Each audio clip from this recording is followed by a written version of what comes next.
it is more important than ever that the public stations, the public service stations that are supported by a license fee need to rethink, re-articulate what their purposes are, what added value they bring into the marketplace, in a way that perhaps the commercial broadcasters have less need to, because they live or die by their daily performance and the revenue that flows from it. Mm-hmm. After some scandals, Marc Thompson, the Director General of BBC, is speaking regarding the BBC of squandered trust. And there's also Jeremy Paxman, a famous author, and he says it's not the way that the TV industry doesn't have a compass. Often it doesn't seem to be sure that no longer that North exists. Mm-hmm. How could this be happened? Is there a crisis in UK right now? There is there's a significant, I wouldn't describe it as a crisis, but there's a significant crossroads in British television. It's been an extraordinarily difficult year.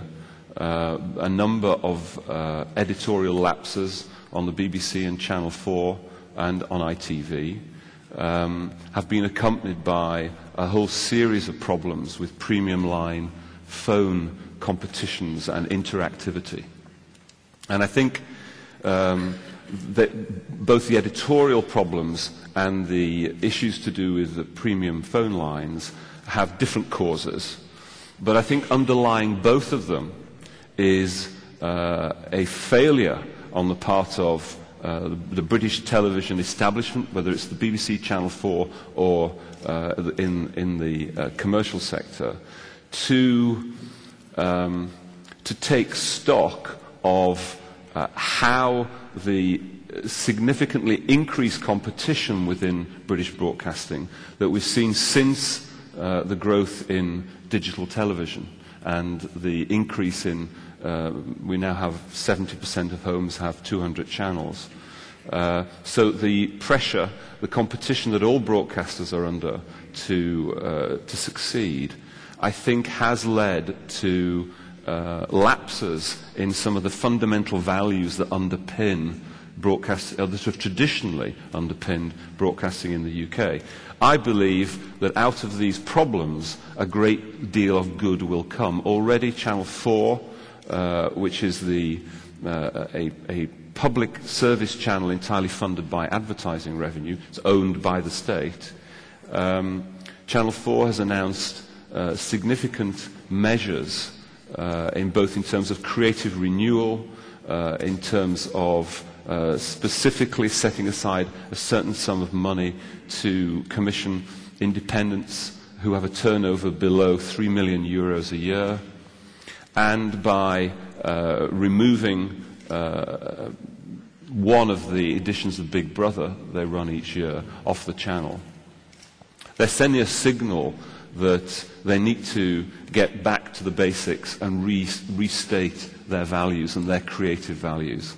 And I think the BBC is going through, I think, something of a similar process, in part because the licence fee settlement for the new charter is significantly below the costed programme that the BBC had pitched to the government. And the BBC is going to have to make some very difficult choices about the services going forward. So I think this is an opportunity to reevaluate the core purposes of broadcasting. With all that new digital development, in which way is television changing, in your opinion, and what does it mean for a production company? There's no doubt at all that the big shift has been from basically